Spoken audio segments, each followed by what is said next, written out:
welcome back to the Citizen channel. I hope you're all staying safe and well. And we've got another match day home programme watching. This is a last for a couple of weeks anyway, just as we get the international break in March 2023. So we'll look at the final game before we did that, which was an FA Cup quarter-final, of course. We got through to the old semi with a comfortable-ish, yeah, very comfortable-ish 6-0 victory over Burnley, of course. So we're going to look at City versus Burnley match day programme. A lot of stuff on Vinnie Kompany in this one, which is no surprise, in fairness.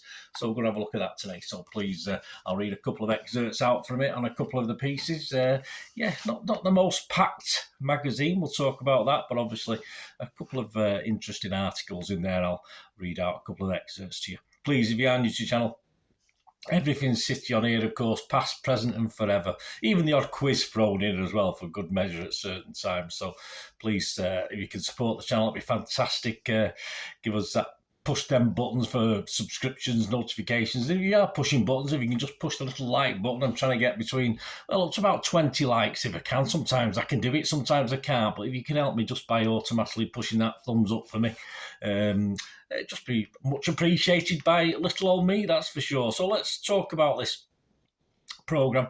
Yeah, smaller than normal. The cup programmes, of course. Champions League are bigger in size and print, not in content, of course, but these are smaller. It's £4 for 68 pages, which is a reduced content, and sadly the quality does suffer because there's no Gary James in it, there's no Marc McCarthy in it, no Kevin Cummins, no buzzer even, but certainly content and quality does suffer. Although there's enough, it's quite some good stuff in this one, to be honest with you. I quite liked it, and it's best considering what's missing. It's not too bad, I suppose.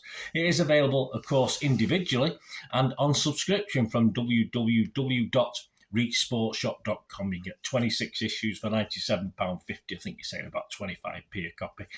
Add 65 quid if you're in the EU, and add £80 if you're in the rest of the world. But well worth having. Any problems with Reach, with any programmes go missing, they're quite good at replacing, etc.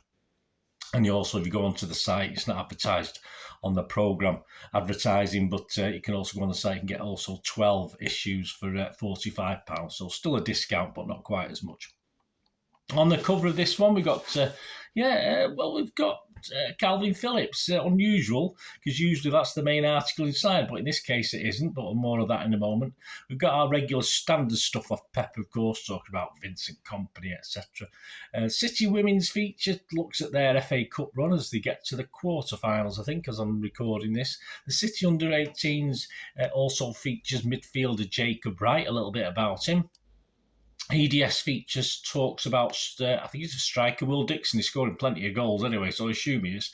And the feature itself, the main article, as I said, isn't on Phillips. It's actually on John Stones. Interesting start. He's scored 6 goals and 2 assists in 213 appearances, and he's made 4 clearances off the line. I think we all remember one against Liverpool, don't we? But hey, he's done another 3 as well.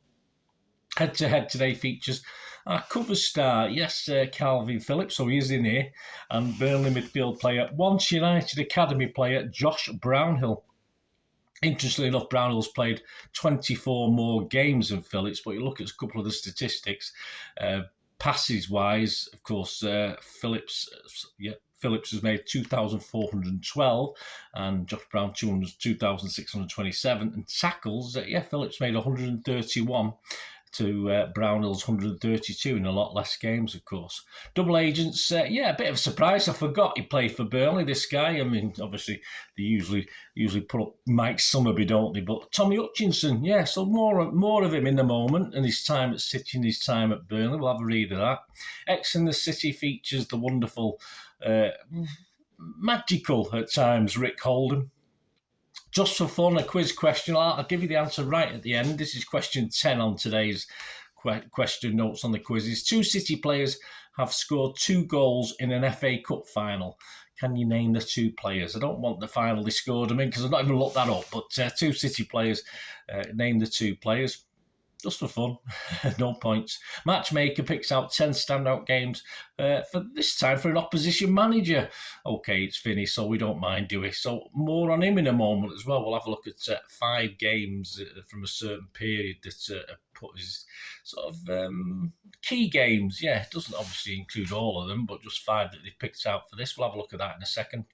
So let's have a look at the excerpts. Let's start with Tommy Hutchinson first, because that's about it, guys. There's nothing else in the magazine, but there's bits and pieces, images of past games, etc. But yeah, as I said, without those main guys I mentioned earlier, a little bit lacking of content, but we got there. Not too bad. So let's have a look at these things. Let's have a look at these 2 excerpts. We're going to start with Tommy Hutchinson. This is obviously from the double agents, players who have played for both sides. There's a hell of a lot of players, lots of players, of course, listed or representing both sides, because Vinnie Kompany never played for Burnley, but he's certainly representing them, isn't he? Anyway, let's have a look at Tommy Hutchinson. Scottish winger Tommy Hutchinson played professional football until he was 46 and clocked over 1,000 games for clubs and country, but he's best remembered by City, in fact most football supporters, for his role in the 1981 FA Cup final when he managed to score for both teams. I've sort of forgiven him, but still greats with me and many City fans, certainly of my age. Under new manager John Bond, City had reached the Wembley final against Spurs in thrilling fashion, including an extra-time win over Ipswich at Villa Park. And in the first of what will be 2 Wembley finals, I got to them both. One was better than the other, but both disappointing in their own way. Hutchinson put City ahead on the half an hour with a brilliant long-range header, only to score an equaliser for Spurs in the other net as he deflected in Glenn Hoddle's free kick. Yeah, he didn't need to move. Just stay where you are, mate. And, you know, we could have another FA Cup to our names, and who knows what in history would have changed. City, of course, lost a replay later that week. We did, but Hutchinson has made his mark from the moment he signed from Coventry for a bargain £47,000 in October 1980. One of 3 signings Bond made when he arrived, along with fullback Bobby McDonald and tough midfielder Jerry Gow. Eats a cockerel and 3 shredded wheat for breakfast. That was my banner in the end in 1981. He was already 33, having played for Alouette and Blackpool before spending 8 years and playing over 350 games with Coventry. Had 17 Scotland caps, including appearance at the 1974 World Cup finals. His spell at City was brief, however. After 15 months and 5 goals in 60 games, he was on the move again to Bulova in Hong Kong before Bond, yes, Bond now in charge of Burnley, called him back to England in 1983. Incredibly, Hutchinson's link with Bond was not over. After playing 92 games at Turf Moor over 2 years, he switched to Swansea, where Bond was now in charge. Hutchinson played for the Welsh club until he was well over 43 and played part-time for nearby Merthyr Tydfil until 1994. So I think Mr. Bond liked him, didn't he? That's for sure. So we enjoyed that. Nice. That's a nice little article on Tommy Hutchinson. Certainly some things I wasn't aware of there. Not that I'm a font of all knowledge of, I forget loads of stuff. Right, let's get to the next one. Yep, it's the matchmaker. What it does is pick out 10 games. I'm going to have a look at 5 for Vincent Kompany, as we welcomed him back to the Etihad, of course. And these games are between the 18th of February 2004 and the 30th of April 2012. What a night that was. First of all, 18th of February 2004, Belgium 0, France 2. Not good, not a good start. Kompany's status as one of Europe's emerging young talents was confirmed when he made his senior Belgium debut at the age of just 17 years and 314 days. The defender then with Anderlecht went on to win 89 caps for his country and led them to third place in the 2018 World Cup. Number two game, 24th of August 2008. Manchester City 3, West Ham United 0. After helping Anderlecht to 2 Belgian league titles, Kompany spent 2 years in Germany with Hamburg before joining City on the 22nd of August 2004. Just 2 days later, the Belgian made his Blues debut as a defensive midfielder against West Ham when goals from Daniel Sturridge and Alano too secured a comfortable win. Alano. On to number 3 game, 16th of April 2011. What a game this was. Manchester City 1, Manchester United 0. With Carlos Tevez injured, Kompany captained the side as City faced Manchester United in the FA Cup semi-final. A commanding performance from the skipper helped Roberto Mancini's side reach the final, where they lifted the trophy following a 1-0 victory over Stoke City.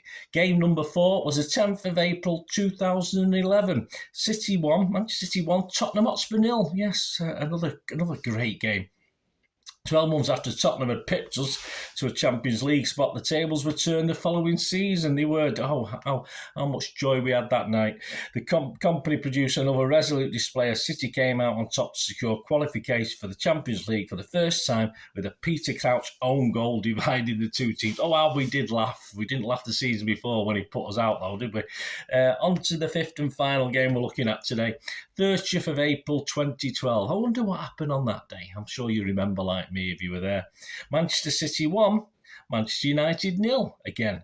With 3 games to go, City went into this derby clash knowing victory would tilt the Premier League title race in their favour.